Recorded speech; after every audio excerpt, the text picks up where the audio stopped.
నాకున్నది ఒక్కటే ఒక్క కోరిక, అది నీకు తెలుసు నాకు తెలుసు. దయించి చల్లగా దీవించు తండ్రి.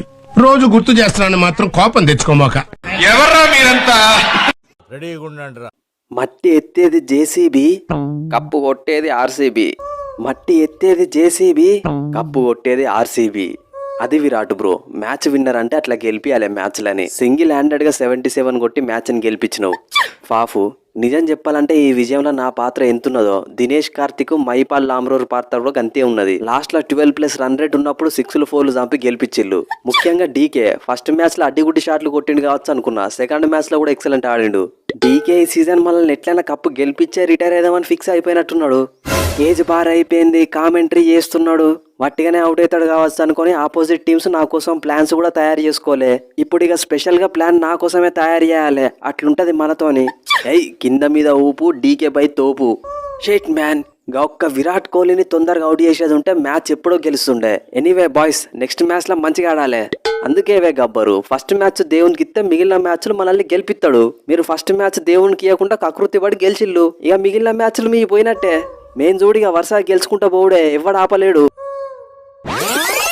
ఫ్రెండ్స్, ఇండియాలోనే number 1 sports and gaming platform most play. మీరు రిజిస్టర్ అయిన వెంటనే మీకు 200 రూపాయలు వస్తాయి. మీరు కనుక ఫేస్బుక్ లో రివ్యూ రాస్తే ఇంకొక 200 రూపాయలు ఎక్స్ట్రా మీకు యాడ్ అవుతాయి. అంతేకాదు వీళ్ళు 5 కోట్ల రూపాయల ప్రిడిక్టర్ కాంటెస్ట్ కూడా రన్ చేస్తున్నారు ఈ ఐపీఎల్ కి. 100% డిపాజిట్ బోనస్ ఆఫర్ కూడా నడుస్తుంది. అంటే మీరు 1000 రూపాయలు డిపాజిట్ చేస్తే మీకు 1000 రూపాయలు బోనస్ యాడ్ అవుతాయి. అంతేకాదు మీరు మన ప్రోమో కోడ్ లక్కీ 150 యూజ్ చేస్తే మీకు 150 రూపీస్ బెట్ యాడ్ అవుతుంది. ఇంకో 150 ఆల్రెడీ యాడ్ అయి ఉంటుంది. మొత్తం 300 బెట్ ఉంటుంది. ఇక మీరు మీ ఫ్రెండ్స్ ని రిఫర్ చేస్తే 1200 రూపాయలు యాడ్ అవుతాయి. మీ బర్త్డే రోజు 2000 రూపీస్ బోనస్ ఇస్తారు. డిపాజిట్స్ అండ్ విత్డ్రాల్స్ చాలా ఫాస్ట్ గా ఉంటాయి. ఈ యాప్ కి మధుమిత సర్కార్ గారు బ్రాండ్ అంబాసిడర్. 24/7 కస్టమర్ సపోర్ట్ ఉంటుంది. లింక్ కింద కామెంట్ సెక్షన్ లో పిన్ చేసి పెట్టినా వెంటనే పోయి రిజిస్టర్ కండి.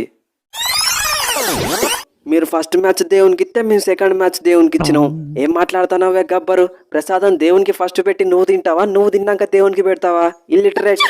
నిజం చెప్పాలంటే మా ప్రీతక్కే మా దేవత. ఫస్ట్ మ్యాచ్ ఆమెకే ఇచ్చినాం, మిగిలిన మ్యాచ్లు కూడా ఆమెకే ఇస్తాం. ఇంక ఒక్క మ్యాచ్ పోయినంత మాత్రాన మాకేం కాదు. థ్యాంక్స్ హర్షలు. ఆపోజిట్ టీంలోకి పోయి కూడా మాకు హెల్ప్ చేసినావు. 4 ఓవర్లలో 45 రన్స్ ఇచ్చినావు. Once RCBian always RCBian. ఏందివే పటేలు, నువ్వు స్పైయా? ఏ స్పై లేదు, బుయ్ లేదు. గట్లా అనుకుంటే ఎంఐ వాళ్ళు గ్రీన్ ని ఆర్సీబీలోకి పంపించిల్లు. ఆయన మంచిగా ఆడతలేడు, ఆయన ఏమన్నా స్పైయా? ఆయన లాస్ట్ లో కోహ్లీ అన్న అవుట్ చేసి గేమ్ లోకి తీసుకొచ్చింది నేనే కదా. సారీ హర్షల్ తమ్ముడు, నేను తప్పుగా అర్థం చేసుకున్నా. మ్యాక్సీ, నిన్ను మ్యాచ్ స్టార్ట్ అవ్వకముందే అనుకున్నావే నువ్వు ప్రీతక్కని చూస్తే రన్స్ కొట్టావని. గాయంత 3 రన్లు కూడా ఎందుకు కొట్టినావు? ఫస్ట్ మ్యాచ్ లెక్కనే డక్అవుట్ అయితే అయిపోవు కదా. ఏ అట్లేం లేదు కోహ్లీ బ్రో, అట్లా అనుకుంటే దంచి కొడుతున్న ధవన్ వికెట్, ప్రాప్ సిమ్రాన్ వికెట్ నేనే తీసినా కదా. అయితే బౌలింగ్ లో మంచి పర్ఫార్మెన్స్ చేస్తే బ్యాటింగ్ చేయవా? ఏ నీకు అర్థమైతే లేదు కోహ్లీ బ్రో. ఒకవేళ ఇంపార్టెంట్ మ్యాచ్లలో నేను తొందరగా అవుట్ అయితే ఈ కిందున్న డీకే, లాంబ్రోరు, అనుజ్ రావత్ ఎట్లా ఆడతారని ఫస్ట్ 2 మ్యాచ్లలోనే టెస్ట్ చేస్తానా. వీళ్ళు 3 టెస్ట్ పాస్ అయ్యిల్లు. ఇక చూడు నెక్స్ట్ మ్యాచ్లో ఎట్లా ఆడతాను. సారీ మ్యాక్సీ, నువ్వు టీం గురించి ఇంత ఆలోచిస్తానవని అర్థం చేసుకోకుండా నిన్ను అవమానించిన. ఏం కత్తి కోహ్లీ బ్రో, ఇక ఈసారి కప్పు నామదే.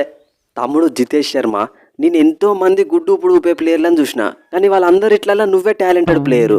లాస్ట్ సీజన్ నుండి చూస్తానా, నువ్వు కొట్టే షాట్లు ఏ ప్లేయర్ కొట్టినా క్యాచ్ అవుట్ అయిపోతాడు. కానీ నువ్వు మాత్రం ఎటో కొడితే అవి ఇంకెటో పోయి 4లు 6లు వస్తాయి.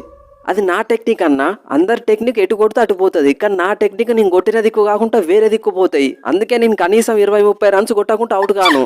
ఫాఫు, నాకెందుకో ఇక పాటిదారిని పక్కకు పెట్టి లామ్రోని టీంలోకి తీసుకోవాల్సిన టైం వచ్చింది అనిపిస్తుంది. ఒకవేళ మనకి ఇంపాక్ట్ ప్లేయర్ అవసరం పడితే పాటిదారినో ప్రభుదేశానో తీసుకుందాం. పడకపోతే మంచిగా ఎక్స్ట్రా బౌలర్ని తీసుకొని దంచి కొట్టచ్చు. Yes, Rajasthan Royals strategy follow అయిదామంటాను, గంతే కదా. కానీ మనం ఇప్పుడే పాటిదారిని పక్కకు పెడితే మనల్ని ఫ్యాన్స్ వేసుకుంటారు. ఆయన అప్పుడెప్పుడో కొట్టిన సెంచరీకి ఇంకొక 2-3 మ్యాచ్లలో మనం ఛాన్స్ ఇవ్వాలి. అందుకే చెప్తానవే, ఇంపాక్ట్ ప్లేయర్ లిస్ట్ లో బయట కూర్చోబెడదాం. అవసరం పడితే వాడుకుందాం, లేకపోతే లేదు. లామ్రోర్ తమ్ముడు చూడు, వచ్చుడుతున్న 2 4లు 1 6 కొట్టి మనల్ని గెలిపించిండు. థ్యాంక్స్ అన్నయ్య, నా మీద నీకు ఇంత నమ్మకం ఉన్నది కాబట్టి ఎప్పటి నుంచో ఆర్సీబీ టీంలోనే ఉంటానా. అవసరం పడితే నేను మయాంక్ డగర్ కంటే కూడా బౌలింగ్ మంచిగా ఎత్తా. తమ్ముడు నేనున్నా కదా, నువ్వు టెన్షన్ పడకు. నేను ఎట్లా లోపలి తీసుకురావాలనో అట్లా తీసుకొస్తా. శామ్ తమ్ముడు, ఈ మ్యాచ్ పోతే పోయింది, కానీ నెక్స్ట్ మ్యాచ్ ఎవరితో ఉన్నది చెప్పు, ఖచ్చితంగా గెలవాలి. నెక్స్ట్ మ్యాచ్ ఎల్హెచ్జితో ఉన్నదన్నా. లక్నోతోనా? వాళ్ళందరూ మన టీంలోకి వెళ్ళిపోయిన పిల్లగాళ్ళే ఉన్నారు కదా తమ్ముడు, పిసికేయాలి ఇక. ఫాఫు, మన నెక్స్ట్ మ్యాచ్ ఎవరితో ఉన్నదివే? గా నెక్స్ట్ మ్యాచ్ గురించి తలుచుకుంటేనే భయం అవుతుంది కోహ్లీ బ్రో. అయ్యర్ రోజు రాత్రి వాట్సాప్లో భిక్షు యాదవ్, ఆండ్రూ రసెల్ మీమ్స్ పంపిస్తాడు. అవి చూసి నిద్ర పడతలేదు నాకు. అరే ఫాఫు, సై సినిమాలో కూడా భిక్షు యాదవ్ ఓడిపోయిండువే. వాళ్ళ టీం బౌలరే అలారి జోసెఫ్తోనే రసెల్ పుల్ల తీపిద్దాం అంతే, నువ్వు టెన్షన్ పడకు. ఎస్, పీబీకేఎస్ తోని లియామ్ లివింగ్స్టన్ వికెట్ తీసిన, కేకేఆర్ తోని రసెల్ వికెట్ తీస్తా. సో ఫ్రెండ్స్, ఇది RCB versus PBKS highlights proof. మీకు నచ్చితే మన ఛానల్ సబ్స్క్రైబ్ చేసుకోవడం మర్చిపోకండి. అంటే మ్యాచ్ కి ముందు ఏ టీం విన్ అవుతుందన్న నా ఒపీనియన్ మన టెలిగ్రామ్ ఛానల్లో పోస్ట్ చేస్తా, లింక్ డిస్క్రిప్షన్ లో ఉంది. జాయిన్ కాని వాళ్ళు ఎవరైనా ఉంటే జాయిన్ కండి. నెక్స్ట్ వీడియోలో మళ్ళీ కలుద్దాం. మాకు తెలుసులేరా. చూద్దాంలే. చూడటం కాదండి, మీరు చెయ్యాలంతే. సరే మీరు ట్రై చేస్తారన్నారంటే అది ఓకే అయిపోయినట్టు.